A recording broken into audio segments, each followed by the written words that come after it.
get asked a lot of questions about what is Sell the Experience and Patreon. How does it all work together? What does it all mean? What is what is all of this? And those are really great questions. And so I wanted to kind of talk about that for a little bit. Much like you, if you're watching this, I am a small business owner. I'm pretty much a solopreneur, all right? I don't have any staff, don't have any employees. Occasionally I get my nephew to do some filing. And I have been running my business as a solo business for about 15 years. And, I was a freelancer before that. I worked in the entertainment industry, I taught, all of those things. And one of the things that I discovered when I was working on my own, or one of the things that quickly came about, one of the things that really sort of struck me with being a small home or solopreneur business owner, it's a lot more work. It's a lot more work than any job I've ever had. If you think starting a business or a solo business or a side hustle or anything like that is suddenly going to solve every problem that you have, I hate to break it to you, but that's not going to happen. So one of the things I think that's amazing, or one of the things I think that is a challenge to us, and this is all leading somewhere, trust me, it's all leading somewhere. One of the things I think that we as small home solopreneur businesses, freelancers, contractors, those types of things, is I feel like we sometimes get looked down upon. I feel like we're not part of the small business conversation because we're not a middle-sized small business. We don't have hundreds of employees. We have no value. We have no say in this game because we are not part of the players on the team. And to be honest with you,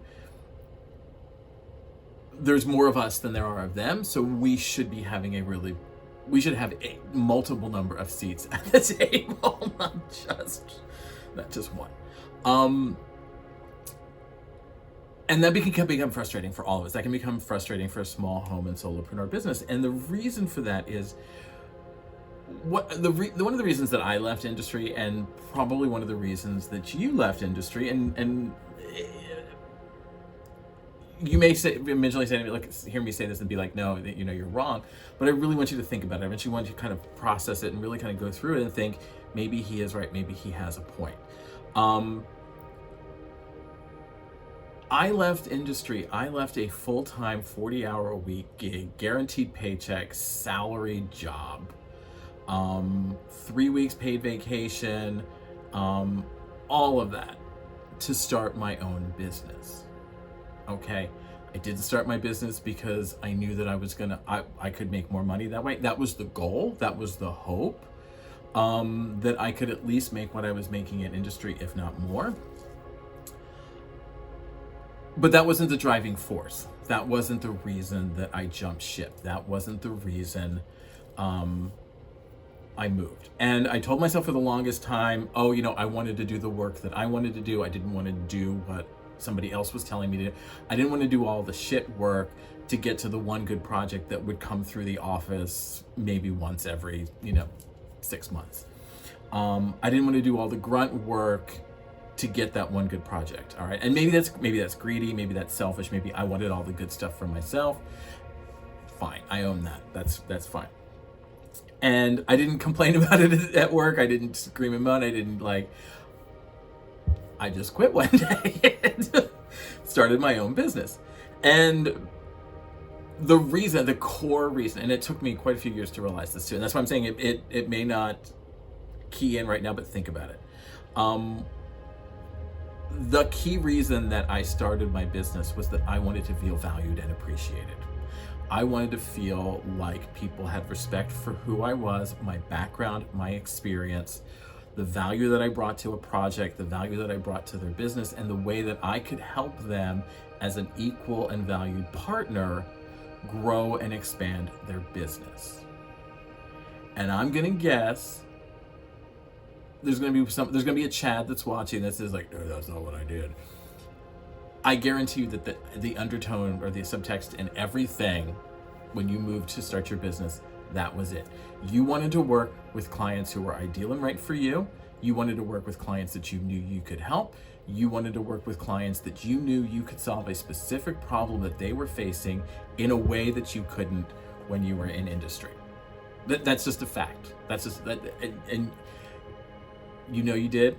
If you didn't, leave me a comment below and we can discuss it further. But there was a bit of that there, and so that's why it really stings when other businesses look down upon us. When other businesses think that we are less than it. We work just as hard as they do. We work just as much. You know, when the PPP loans were coming out, the people that got them should never have been allowed to get them. It should have been people like us. Small solo businesses, home businesses, one-person businesses, maybe two. Those were the people that should getting it, not people that are married to millionaires that have a painting hobby on the side. That should not have happened, and yet it did. And therein is the problem. How do we start getting respect? All right. And one of the ways that I discovered that, and quickly, once I get to backtrack for a second, once I started my business, I ran into a number. I mean, half of my client base was really good clients. I mean, they were my super fans. They were my Betties. They were the people that it was a joy to wake up and work with them.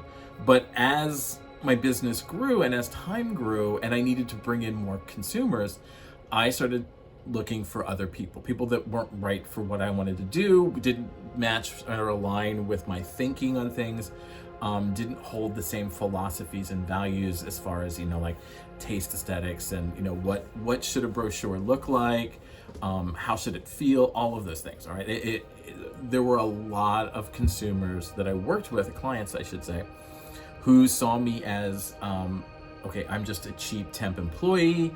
I'm an employee of theirs. I'm not an equal in value. What I say doesn't matter. Just shut up and do what I'm telling you. And if I wanted that, I would have stayed in industry. That was many bosses that I worked with. Just shut up and do it. And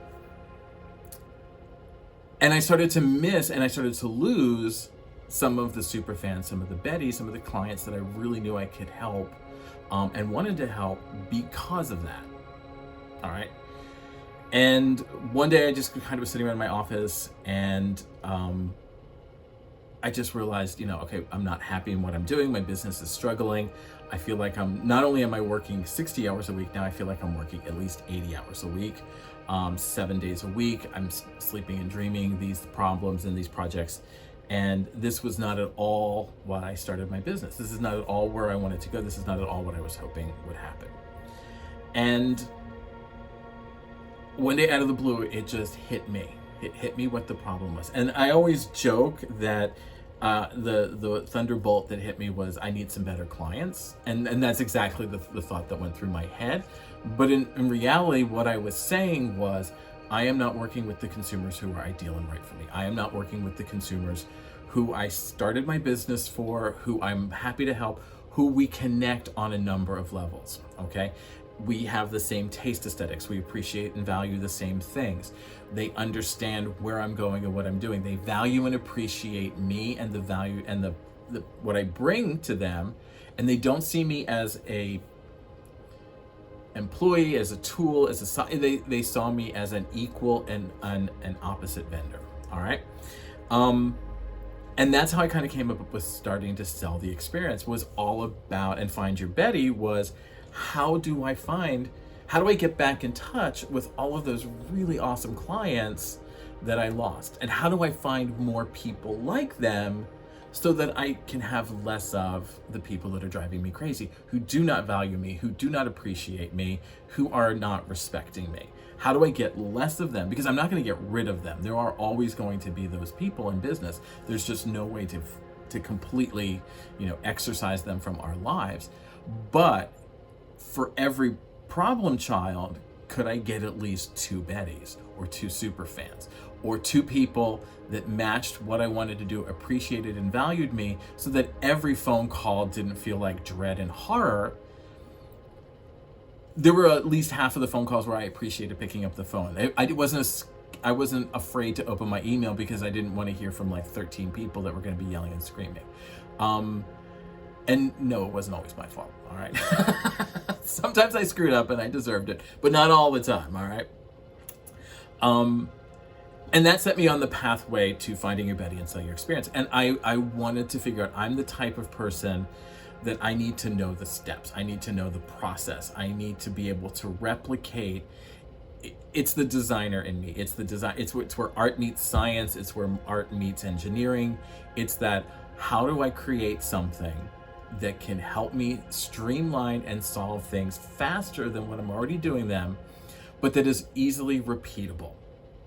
And that's where I came up with Sell the Experience. And so I figured out, okay, how do I talk about my business? How do I develop talking points to talk about my business? And is there a formula I can create so that no matter where I am, where I'm at, I can easily and quickly throw together a talking point? I can quickly and easily put together a 30-second commercial because I have enough in my back pocket that I could experiment with it. I could try different things. I knew how to sell my products and services because I came up with a formula that no matter what the question was, I could reframe my selling point in a way that still stayed on message but spoke to the consumer. I like to have a process of things. I like to be able to understand A plus B equals this. Now, we're talking about marketing and sales, so it's not always a perfect formula. Sometimes it's A plus B plus C plus D plus E equals new consumer. All right, it's not always that A plus B equals. So, but the theory is there, all right? The idea was that I needed to market and sell my business, but I needed to do it in a way that was streamlined, that didn't take up my entire day, and potentially got me the results that I wanted by being very clear and specific in the messaging that I wanted, all right? When I send out a social media post, I'm not really looking to talk to everybody.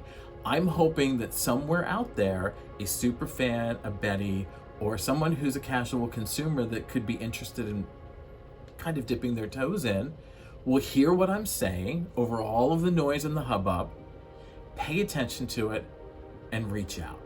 I'm not looking for everybody. I'm not looking for everyone. I'm not looking for anyone. So whenever I meet somebody who's a small business, a home business, or a solopreneur, and they say, and I ask them who their client is, tell me about who your ideal client is, and they say everyone, then I'm like, okay, well, number one, that's your first problem. You can't sell to everyone. But their messaging is unclear. They don't know who they're talking to. They don't know how to talk to them. They don't know a way to engage them. So they try to rely on standard ideas like, I want to sell to everyone. I'm professional. When you know how to talk about your business in ways that engage and attract your ideal consumer, marketing and sales is pretty easy.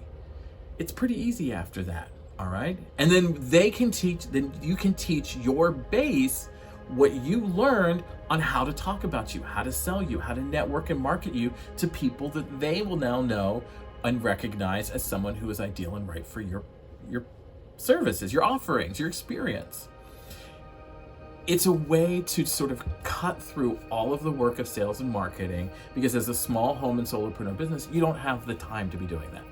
You don't have the time to be out there constantly marketing and selling. And that's why you rely on things like networking and social media and personal connections.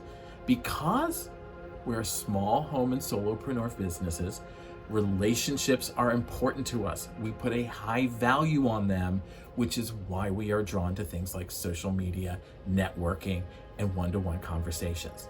We prefer that one-to-one interaction. We see our consumer as each an individual person, not as a mass market to which we can sell and send messaging to. That's very important to us. That is one of the key things that separate us from every other business out there, is that we value those relationships.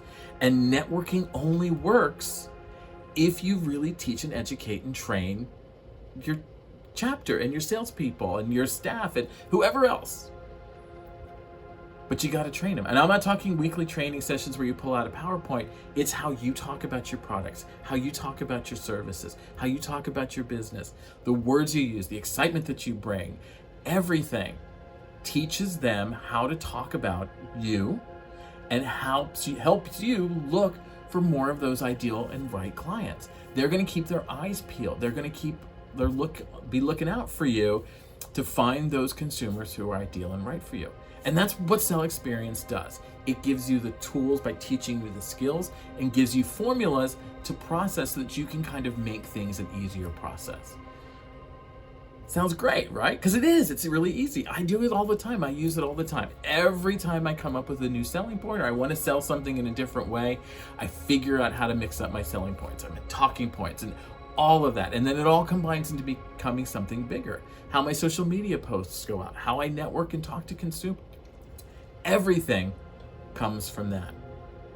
But one of the first things we're going to do is we're going to fall in love with our business again. We're going to get back in touch with that business. We're going to get back to where we were day one. We're going to get that love back in our hearts for our business before we got all those problem children in here and screwing everything up. But in general, that is what Sell the Experience is about. That's how I came to it. That's how I feel about it. And hopefully through the whole thing, you can see how passionate I am about teaching small and home and solopreneur businesses to do more with less. They don't have a lot. You don't have a lot. We're going to do a lot with it though. Just because you have 2 pieces of bread doesn't mean you can't make something amazing out of it. Maybe. I don't know. I'm not a chef. All right. Hopefully that makes everything clearer to you. Hopefully it gives you an understanding of what Sell the Experience is, why it's important, and why I feel so passionate about it. And hopefully you can join us. You know, if you can come over to Patreon, we have free materials. There's tiers that start at $5. Follow us on YouTube, join us for all kinds of things where we talk about everything and anything that affects small home and solopreneur businesses. And I want to start building that community of fellow like-minded people who want to start feeling valued and appreciated again, who want to feel like they're contributing to something bigger than just kind of scraping through every day and making it from dusk to dawn, or dawn to dusk. All right. Hopefully that gives you a good idea. I thank you for watching, and I appreciate everybody, and I hope to hear from you soon. All right.